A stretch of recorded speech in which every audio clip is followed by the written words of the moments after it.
little bit of an update.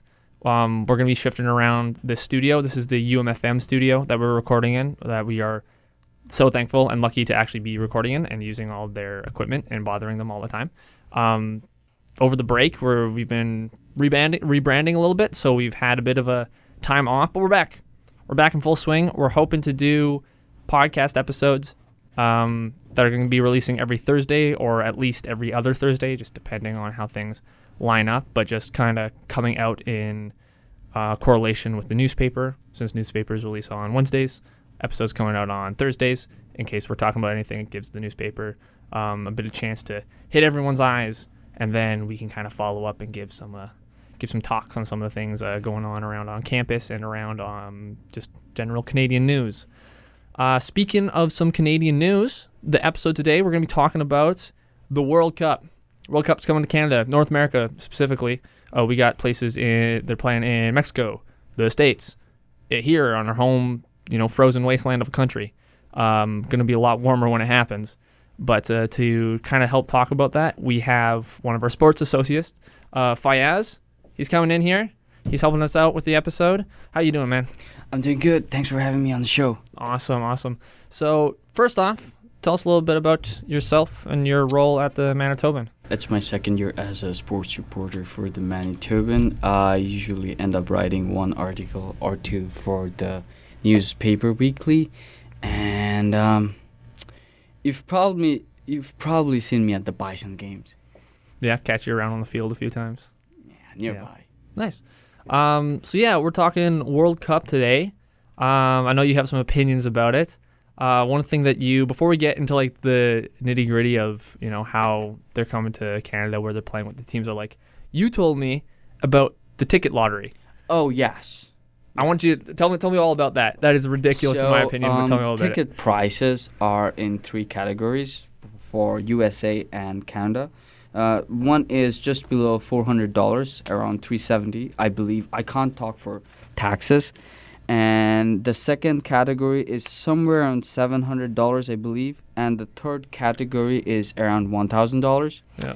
Now, if you do go to FIFA's website and try to get the cheap ones, like the category 3, the $370 ticket ones, they will put you in a form of lottery. So you're basically putting your card information, and you might get charged or you might not get charged. It depends. Basically, you're saying that here's my $370. If I get a ticket, I'm lucky. If I don't, I'm going to have to go to a secondary market, take a mortgage out on home, probably sell your cars and then get a ticket. And I think there's 3 games that Canada will play in Canada. Yeah. So 3 games are guaranteed for Canada. Yeah. 2 of the games, I believe, will happen in 2 games, I think, will happen in Vancouver, and one of them will happen in Toronto. Okay. So, yeah, I mean, if you want to take a mortgage out and get tickets to see Canada in the World Cup. So you put your credit card info in for this lottery. Is it? Do you get charged, and then if you don't get it, you're just kind of like you're down. I haven't gone to that or? part, so I can't really say. Because I think putting all the info in and being like, oh, you got lucky, we'll charge you now for it. That'd make more sense. But if it's a case where it's like, we're not telling you until June. Yeah, that's You can't even plan for it. That's you can't even plan for it. But I guess that's just kind of the life of sports tickets, honestly. How did these prices compare to prices I think normally? In last World Cup, I think in 2022, you could get a ticket to the finals, and this took place in Qatar World Cup. The 2022 World Cup took place in Qatar, I believe, and you could get a ticket for the finals at around $300 to $400. It's the final game for $400. Wow. I would like the worst possible seat, but $400 and a guaranteed seat too. Yeah. You're not pitching in your credit card info to be like maybe. You get that, right? Yeah, but $400. Also, I think you'll have to take into perspective how many people there are in Qatar. Yeah. And how many can actually even afford to pay $400. That's true. Yeah, that's true. So Coming to Canada, let's talk about the Canadian arenas first. You said 2 in Vancouver, Yeah. 1 in Toronto. Are these stadiums that have been up before, or are these made for the World Cup like they do with like the Olympics? I think they're gonna get like a new look. Like it's the Yeah. same thing, but just they're kind gonna fix it up a bit, maybe add more seats, Yeah. or fix up the arena essentially. That's nice. That's nice. And how many times are they playing in the States and Mexico? I think there's around 40 games in United States. Okay. Wow. So 3 here, 40 in the States. Well, actually, I think they're playing 5 games in Canada. 5 games Canada. 3 of them will be played by Canada. Like Oh, I see what you mean. I okay, see what you so mean. there's 48 teams.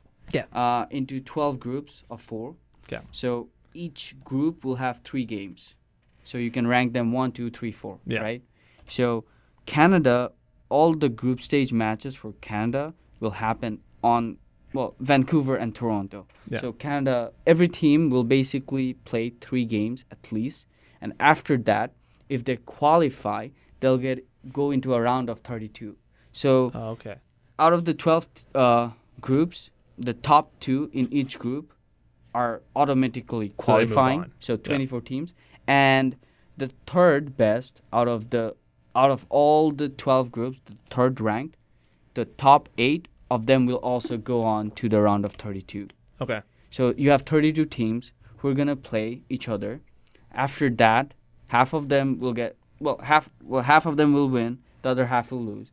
The winners will go to round of 16. Okay. So 16 teams, 8 matches. 8 winners, 8 losers. Then they'll go to quarterfinals.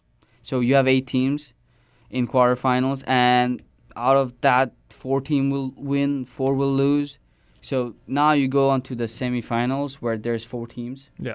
2 teams will win, 2 will lose. So the 2 teams then will play a final, and I don't bet, but if I had to put my money on it, I would say there's a good chance that France will definitely make it to semis or finals. Okay. So what sets France apart? Okay, their offensive players, Kylian Mbappe, Ousmane Dembélé, who won the Ballon d'Or this year or last year, however you want to call it, and you have Cherki from Manchester City, who is a banger, and I don't know how Pep Guardiola got him for this cheap. So their offense is good, their midfield is reliable, their defense is solid, and the previous 2 World Cup, like I think the 2022 World Cup, they did go to the finals. Yeah. They didn't win. And the 2018 World Cup, they won the World Cup. Okay. So it's just that they have a good track record in the recent years, and their offensive players are still in age. Like I think like this is gonna be a very personal thing. Soccer players, when they go above 35, their form seems to decline. Okay.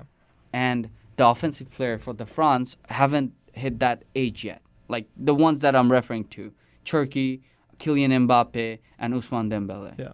And they're all in forms. I mean, I'll have to say that. So Yeah.